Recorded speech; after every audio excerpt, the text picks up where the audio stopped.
Welcome back to another episode of Disqualified. Oh my god, you have a different intro?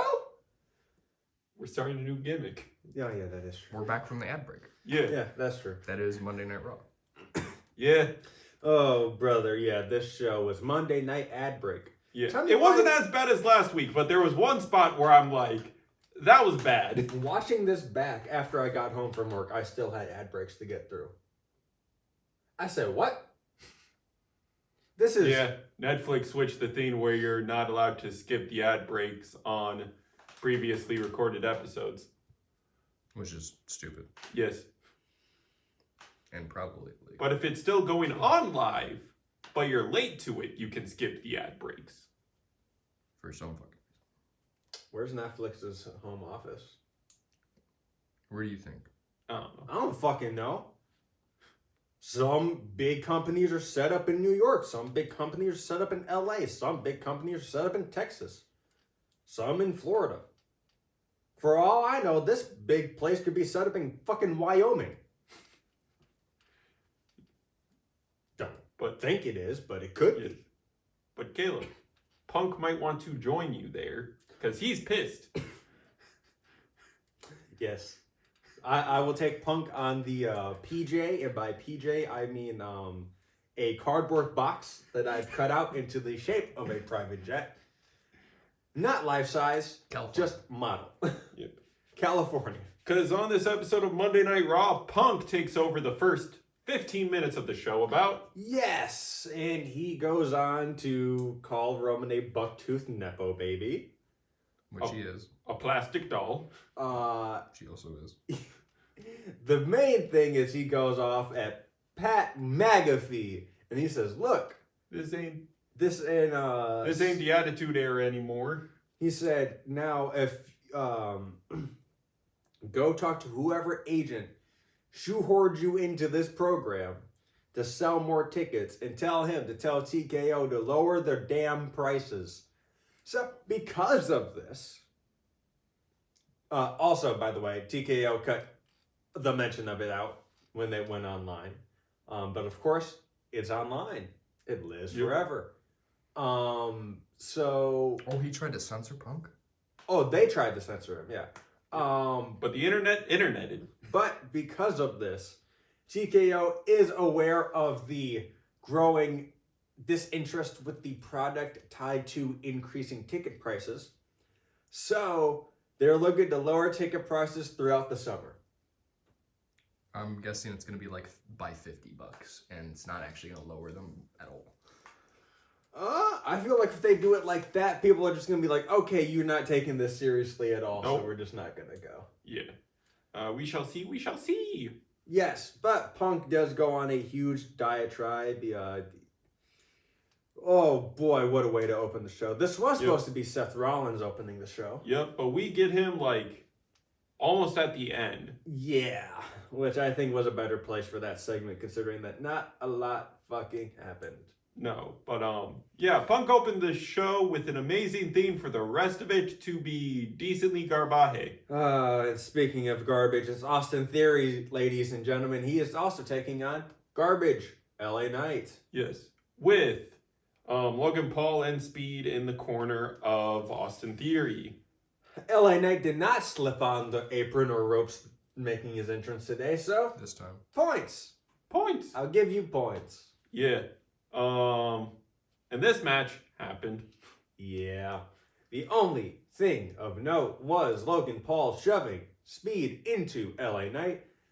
Speed going to run away, and the Usos coming out.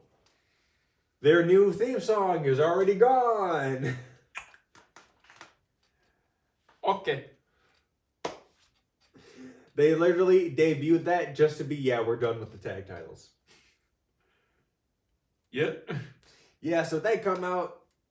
They basically walk Speed back to ringside, which then allows Theory to roll up LA Knight for the 1, 2, 3.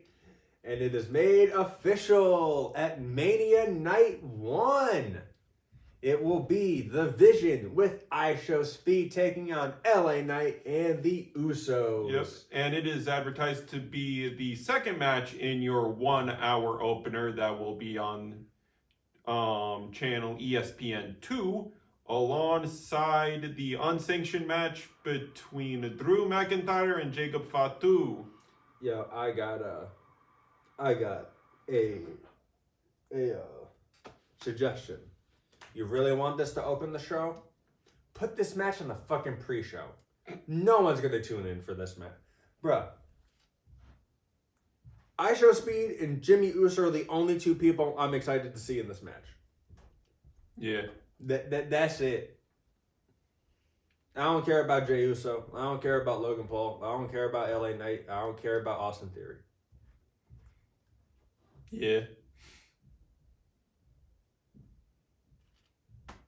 At this point, I would just rather take the Jey Uso v LA Knight one-on-one. Really? Yeah. Yeah. And on to a match we were actually excited for when the graphics showed up. Yeah, Finn Balor taking on JD McDonough. Why is there a tall Mexican running up behind Finn Balor? Oh, he's jumping him, that's why. Dominic Mysterio jumps Finn as he's making his entrance. Like I said, Peak was back, and Peak has ended. Dang. Yeah, because Finn gets demolished, Yep. and because they have to market it, because ticket sales are low, instead of having a nice, genuine surprise for the fans, it is ruined. Demon Finn Balor is taking on Dominic Mysterio. Yeah, we all saw it coming, but due to poor advertising, they needed a little more oosh to try to get people in those seats. Yeah. Great. Cool. I love spoiling the demon before he shows up. And I think he should go there the day of and be like, oh, I don't have my body paint. Yeah, I might just be Maybe. regular Finn today since you want to fuck around. Yeah. Or be like, hey, maybe all that money you got from those ticket prices, you could send someone out to buy me some body paint. No. Since you want to ruin my surprise, I'll ruin your surprise. I'm just going to be regular Finn today. Because he even said it on Cody's fucking podcast. He said, dude, I hate how they advertise it beforehand because it's supposed to be a surprise the day of for the fans in attendance. Hey, Yeah. fuck you, pal. Next, we get another, hey, fuck you, pal. Irish Block is back, motherfuckers. For some reason. Oh, geez, it is. Oh, yeah. Irish Block is back, bitches. Yeah, AJ Lee is getting interviewed by Michael Cole, and Gets one question asked, and Becky Lynch says, look, it's Veronica Michael, the worst interviewer in WWE history. Why don't you go out and get out of here, you little scamp? And Cole says, I don't need this. Bye. Which I can respect. yeah.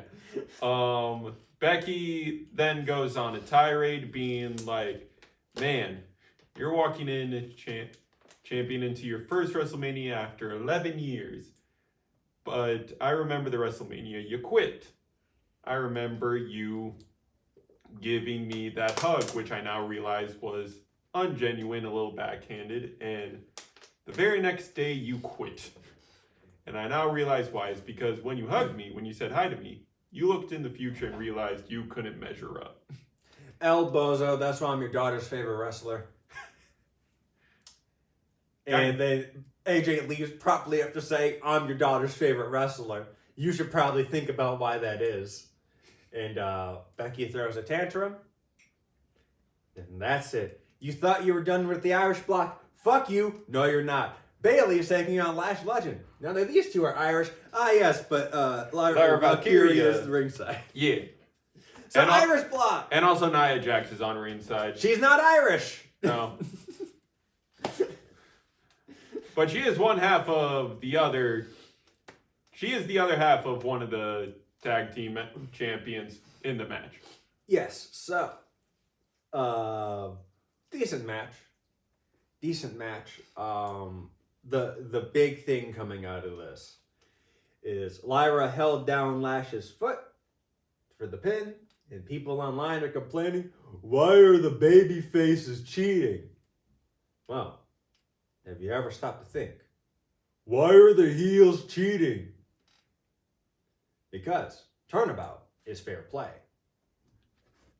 So, if you're gonna cheat, I might as well get my hands a little dirty. Also, they've been entirely hinting at, due to the now kind of scrapped Bailey multi-personality thing, they've been teasing at these two being tweeners for months. I was about to say, when has Bailey not taken an advantage when she can get it? Exactly. She's been a tweener even when she was a face. Yeah. No, people just don't really. People need their internet privilege taken away. They don't really think, and they're posting dumb shit without having a blue check mark. So like, you're just doing it for the love of the game. Like, you're just being dumb to be dumb. Yeah. You're not even being dumb to be controversial and get money. Speaking of being dumb to be dumb. Oh yeah, this fucking Seth Rollins promo. So he walks down to the ring. He says, "Look, my first goal is to get through WrestleMania. Second goal, kill division. But now I have a blockade in both those goals in an idiot I like to call Gunther." Oh, no. He goes on to say, Braun Breaker, injured. Bronson Reed, injured. Logan Paul and Austin Theory in the Bloodline feud with the Bloodline. That's going to end well for them. I knew Paul Heyman was going to be alone. So I knew he was going to find anyone to save him. So I knew he was going to be paired up with Brock. So I served Brock on a silver platter to Obafemi. And now I have Gunther. Yeah, cool. We've all watched the show. Yeah. And he's like, and then he goes on to ask the same question the audience is asking, for why Gunther? Why? And then Gunther says, fuck you, motherfucker. You ain't gonna learn. Goes to put on the sleeper hold. Escapes. Sleeper gets put on him. He arm drags him out, and Seth goes for a stomp. Dodge. Misses. Powders. Yeah. That great. Yep. Cool. And then Gunther runs into Paul Heyman backstage, and Paul Heyman clarifies, being like, I didn't ask for any of this. Yeah, that's cool. You owe me more than just a tiny favor. Yeah. So he's retiring Brock. Yeah, the internet theory of why this match got made basically just got confirmed. At SummerSlam it will be Gunther versus Brock. It's even funnier because there was a match that had implications with one of these men, and the man that returns after this next match, it is Javon Evans, Dragon Lee, and your Intercontinental Champion, Penta, taking on Los Americanos. That is Rayo, Bravo, and El Grande Americano. The real one. Yes, Ludwig, not that fake-ass one. Who hasn't shown up on Monday Night Raw in... Not Shorty G. Yeah, in like a month. Yeah, this match happened. From what we saw of it, it was good. But ads. Look, I'm going to keep it a buck with you.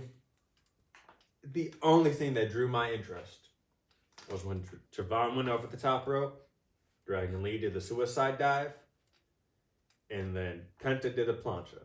That was the only part that caught my interest until the end of the match when a certain someone came back. Yep, so Dragon Lee and Penta dive to the outside again to take out the two Americanos that are not in the ring, which leaves the two legal men of Javon and Rayo.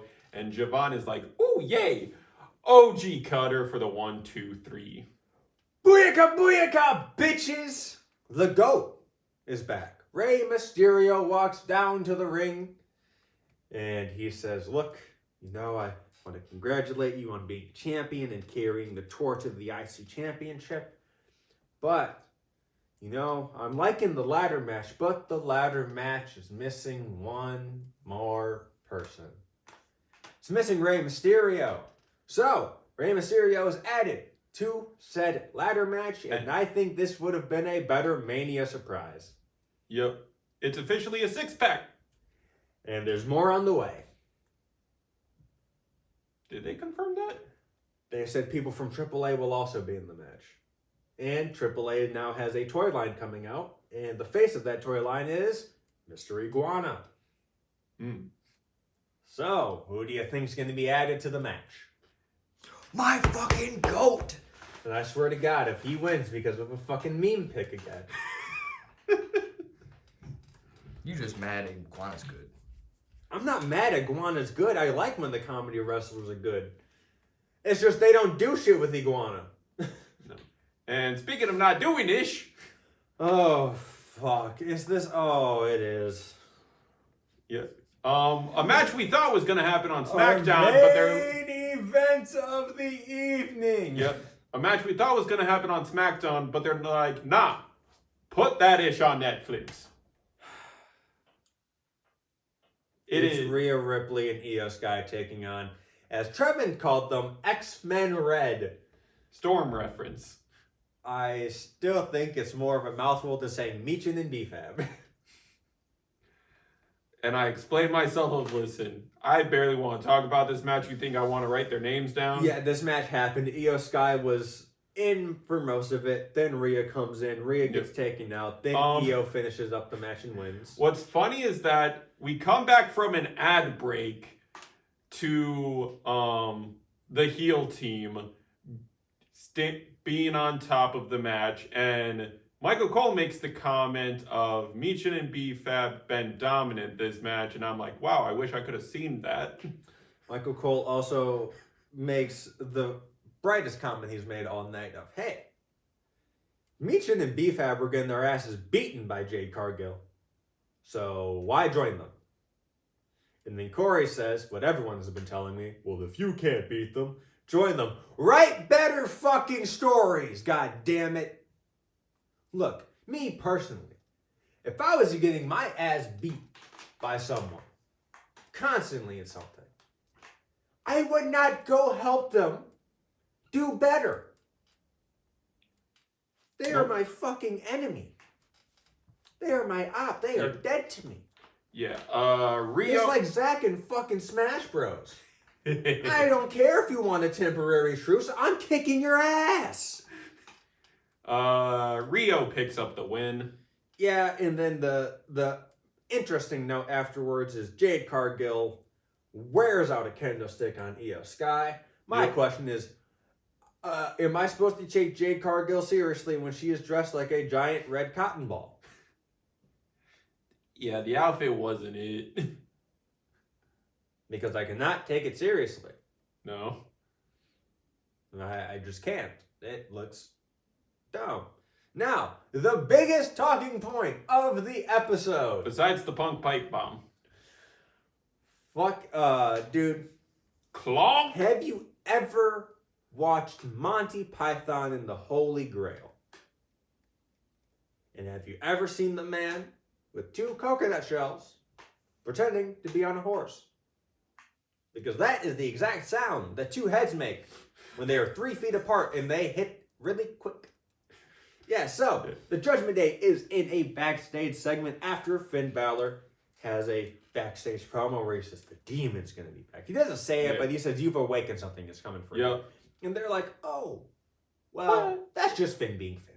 Yep, and Liv, the rest of the group goes away, and Liv is approaching Roxanne, who is also approaching. Yeah, it says, look. Finn brought you into the group, so with you returning, I want to thank you for that, but Fuck, I should have grabbed 2 pool balls. But no, fucking Stephanie from behind comes out of nowhere and just clonks. Thank you, Zach. So, Stephanie hits a forearm to the back of Liv, which then causes Liv and Roxanne's heads to connect. I feel like Liv was supposed to hit where Roxanne was holding her hand. Yeah. That didn't happen. Nasty goose eggs on both women. Yep. And then immediately gets thrown face first into a fucking TV. Yeah. Damn, bro. What the fuck? Yeah, that's it. That's that whole segment. Yep.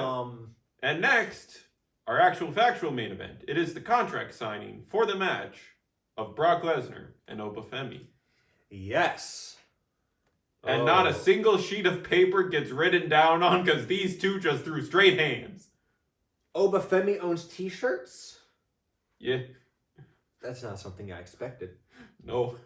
He doesn't look like a man that would wear t-shirts. Made him look bigger. It did, because I feel like they gave him a fucking schmedium. Because he's popping out of it. I do not like what they're doing with his entrance on the main roster. No, I hate the little pause. Same. I hate how they do the drums before the dum dum dum dum. Yeah, no. Like they What's always funny did is the that drums, but they did the drums and then they pause. yeah. And what's funny is that people have actually timed it. You can still do the who before the music restarts because the pause is still on beat. But I'm like, just don't have the pause. Yeah. And I also feel like they changed the mix a little bit. It sounds different to me. It sounds different to me. It is different. They haven't said anything about changing the mix at all. It just sounds different. Like they rearrange the drums or they rearrange some of the background shit. Yeah, but no. This decently gave another Brock Lesnar rivalry of Brock v. Cena where they had to be separated constantly. Why do we keep trying to harken back to that brawl? That brawl was so good. Yes, because the actual locker room came out to break them up. Yeah, can we get the fucking locker room breaking shit up, or are people just leaving early still? The second one. Okay, bad. The latter. Great, I hate it. Yeah, so all the referees come out, all the security guards come out, yes, including Jessica Carr. She's standing on the apron going, I'm not getting in there, which is smart. I wouldn't get in there either. Yep, it's like, I choose life. Yeah, they pull apart, they break through, they pull apart, they break through. And fade to black. Doom doom. Yeah. After the show ends, they were throwing the stairs around like they were fucking nothing. Yeah. Or as my host likes to so lovingly call them, the steel chairs around like they were nothing. Listen here, you. Hey, you've done it 3 times now. 3 times referring to the steel steps as steel chairs. I'm trying to figure out where the fuck you're seeing a chair in that. It's because it rhymes. And we see steel chairs more often. So yes, the thing that's rarely brought out, let me call it steel chair. Listen, the amount of verbal F-ups you've had. Hey, but I know the difference between objects. Listen here, they're not going to pull out a stop sign. I'm going to go, a bag of tacks!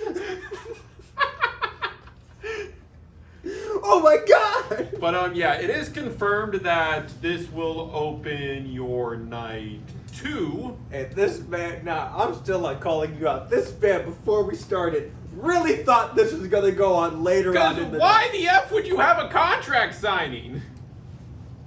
They just wanted a chance for them to brawl. That's it. They don't care how they got there. They just said, this is logical. Thanks, I hate it. Yeah, I also hate it. They could have just said, all right, you two fight. They could have just said, all right, we're going to have all the security guards around the ring. You two just go at it for a little bit. So your night 2 free hour on actual factual ESPN cable channel will be Brock v. Oba and the IC title ladder match. Why are we putting a ladder match in a timed part? Unless they really think Brock v. Oba is going to go 10 minutes. I think it might. Hey, I'm cool with the 50-minute ladder match. I'd be cooler with getting the 2 short matches out the way that we already know are going to be short. But you know they're putting Jade and Rhea in the co-main event. Yeah, cool. We're going to have a 5-minute co-main event. I didn't say I liked it. I'm just saying you know that's what's going to happen. I hate it here. And why put the ladder match second? Why not put that in the middle of the card to wake people back up?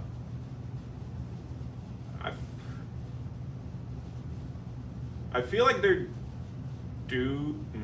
It Because is. here's the thing, you're gonna ride a wave of momentum of Oba beating Brock. And then you're gonna carry that with the ladder match. And then you have to follow up that? I feel like they. This is my opinion, but I feel like they put the ladder match there because the ladder match is easier to keep the tempo with cutting spots than every other match that night. I don't know. I don't know about that. I don't know about that. Especially with some of the shit they set up. They're going to set up a ladder bridge at one point. Someone's going to go through the ladder bridge. They're going to set up a fucking ladder bridge inside the ring of there's a ladder in the ladder and on the ropes. Oh no, what's going to happen here? That is my 2 cents. I think you put this ladder match in the middle of the card because I'd hate to be the match that's following up 2 big ass matches. But yeah, that's it for this episode of Monday Night Raw. We didn't talk about a lot because not a lot happened. Yeah. We have 2 weeks to go. We have the Mania card finalized, but not really because we don't have Io versus Asuka finalized yet, and because they're waiting to see if Nikki Bella is going to be medically cleared. To compete in the Fatal 4-Way. Also, Liv Morgan and Roxanne Perez are both in concussion protocol right now because of said clunkage. Yeah. That's good. That's great. 2 weeks away from Mania. Some concussion protocols take you way more than 2 weeks to get out of. Really cutting it close. Yeah. Really cutting it close. And I'm not blaming Stephanie, and I'm not blaming Liv, and I'm not blaming Roxanne. I'm blaming whoever the fuck decided, hey, we need this tight of a fucking shot. You could back up a few inches. Give them a little more room. Man. That. Or form the other little shorter person to prevent head clonkage. Bruh, they're like the same height damn near. Like, I'd rather, and this is gonna sound dumb, I'd rather take the hit on the forehead than the hit to the jaw. Fair. Because let me tell you, I was rolling up a air hose yesterday. And that shit smacked me in the fucking mouth. And that shit hurt. Fair. And that was a tenth of the speed that fucking Liv was going at. Like, yeah, I'd rather take the hit to the forehead. Yeah. I'd rather have a goose egg on my head. In other stuff, commentary kept mentioning what happened on NXT Stand and Deliver. Yeah, that was the weirdest part. Yeah. Speaking of which, at time of recording, the Welcome Back NXT episode is happening tonight, and you will see our review of that tomorrow. Yes. You gonna reveal the stats for our predictions at Mania? Yeah. Yeah. I did go through all our old stuff because I'm also adding Mania to that year in review. I have collected the stats of our year in review for how good of predictors we were, how long we were able to hold a title, what was the longest streak, how many times we were double champions, so on and so forth. Yeah. Let me just say, without spoiling anything, your boy killed it. Yeah, no, he did decent. But, yeah, that is it for this episode of Disqualified. I am Beltless Caleb. That's our double predictions champion, Trevin, as main roster and NXT. And behind the camera, as always, is our Beltless producer, Zach. And cameraman, don't cut him short. Yes. You're Beltless. You can't even do your gimmick. You're wearing sweatpants. I'm wearing pajama pants. It's a drawstring. Yeah, he's got you there. Yeah. I'm gonna take it off and use it like a garrote around your neck. There you go. If I go missing, we know why. Assassination. Hey, yo. Assassination. But be sure to like, comment, subscribe, ring the bell 3 times so you know the match is over, and we will see you next time. Thank you for your time, and peace. Bye.